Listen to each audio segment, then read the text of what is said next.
Welcome to part 5 of this new student series. Today we will cover staying motivated once you have left the 10-day course. So the most important thing about Vipassana, again, consistency of practice is the key to success. You have to do it on a daily basis. With that said, it can be very hard to stay motivated. It can be very easy to lose your practice and just skip a day and then turns into 2 days, weeks, months, and then your mind goes downhill. And so we will go over some tips to really help stay motivated. Number 1 is the actual daily meditation. I will admit it can be very hard in the beginning if it's just your first 10-day course to really commit to 2 hours, right? It can be very hard. And if you can do it, kudos to you. And I hope that you do it because it's that important. But sometimes it takes a little while to even want to do it for 2 hours a day. So here's a tip to just really help make it a daily habit. There is one time in the day where you can always meditate, and you should always meditate at this time. And that time is you get into bed, you put on your covers, and you're trying to fall asleep. The average person takes 10-20 minutes to fall asleep. Now, make a strong determination that these 10 to 20 minutes where you're just trying to fall asleep, you'll 100% of the time be meditating Vipassana, right? You'll be doing Vipassana to the best of your ability. And this isn't time that you have to find, right? This isn't time that you have to make. It always takes, 10 to 20-ish minutes, sometimes longer, sometimes a little less if you're super tired in the day. So use this time to really have a daily practice. And if your daily practice is just these 10 to 20 minutes, that is way better than 0 minutes, right? So don't let the enemy, or don't let 2 hours of meditation become the enemy of you meditating at all. So that is tip number 1. When you are trying to fall asleep every single night, use that time to meditate. And of course, ideally, you'll find other times, right? In the morning when you wake up, sometimes, you might snooze for 10 to 20 minutes.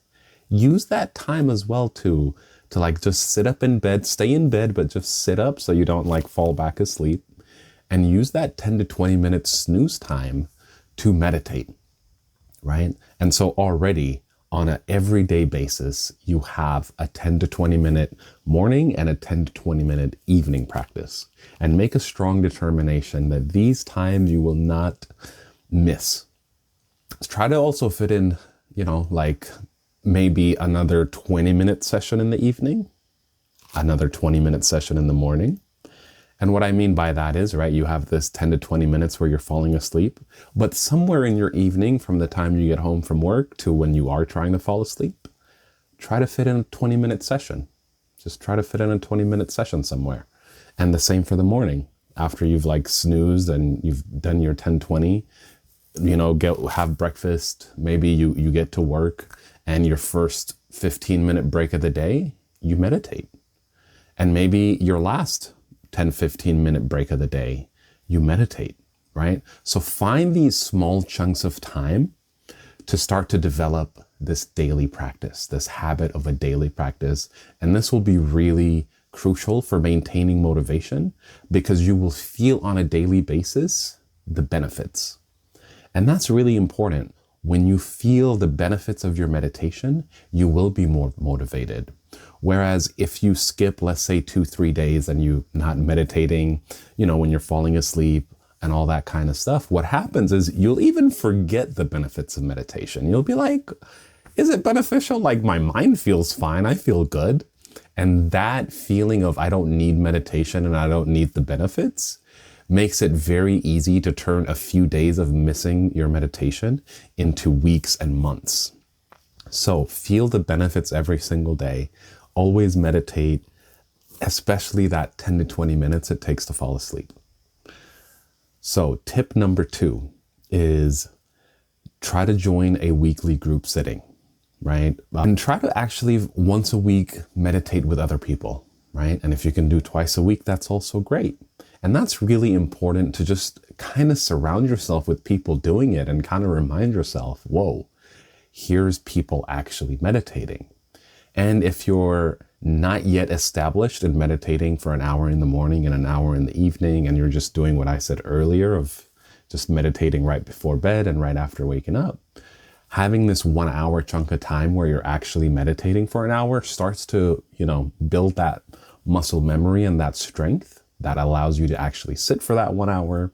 And of course, the conversations that you have with all the people that are meditating there with you live, afterwards, the one here in Seattle, we will, have some tea afterwards and talk about our experiences, talk about our life, and kind of make some friends, right? We're making friends. And it's really important to also have Dhamma friends, because what tends to happen is, you went to this 10-day retreat, you had an amazing time, you come home, you're trying to meditate, and you tell people all about it, and you're like, it was so awesome, you should do it.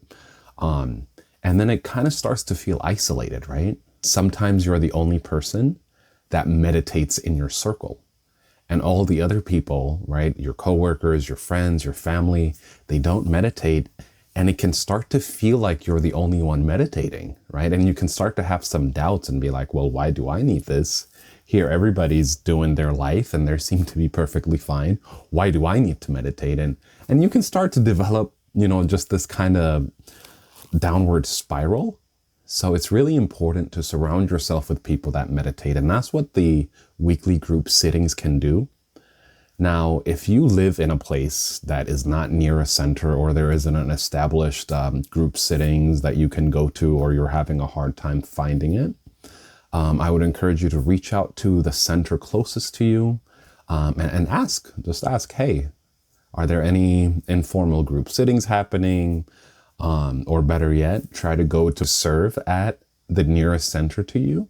And you start to build those connections. You start to say, hey, I can host a group sit, right? And get people's numbers, whether it's through WhatsApp, make a group, and really start to build that community if you don't have that community. And the other option that you have is online, right? You can join a virtual group sit, whether that's, here on the Pacific time, Seattle, Oregon, California, there's group sits, virtual group sits, 7 a.m., 8 a.m., 6 p.m., 7 p.m. And across the America as well, there's other ones you can join if those specific times don't work. So use those. You can ask teachers. And even if you're not in person meditating with actual people, just having that virtual feeling of logging onto the Zoom, seeing people's names and cameras, seeing people and their icons can give you that feeling of being with people. And that is also really helpful. The other thing I would recommend is to consume more information about Dhamma, about the Sangha, about, the Buddha, whether it's reading books, whether it's watching these kinds of videos, whether it's, going on the Vipassana Reddit group, and just seeing people ask questions, participating, answering questions, asking questions, and doing all that kind of stuff. Make sure to follow the Facebook and Instagram pages of your local center as well, if those are available. Try to go to serve, as I said earlier, just try to go to serve, and one thing a lot of people don't know is you can just go serve for a day, for 2 days, right? If you have a weekend, let's say you get off work Friday night, you have Saturday, Sunday off. If you plan it in advance, you can go that Friday evening, go to your center, and then serve Saturday, half of Sunday, and go home Sunday, right? You have options for how you serve. Or if you live super close to the center and it makes sense that you can just drive in the morning, serve for the day, and then go back home, you can also do that. So try to just get more involved in the community. And this can help with that feeling of isolation, can really help you to stay motivated, to be a part of the Sangha, to see other people benefiting from the practice, to see other people inspired by the practice. So staying motivated can be really hard, but just start to build that consistency, start to feel motivated, get motivated by being a part of the community, by practicing daily. Thank you so much for watching.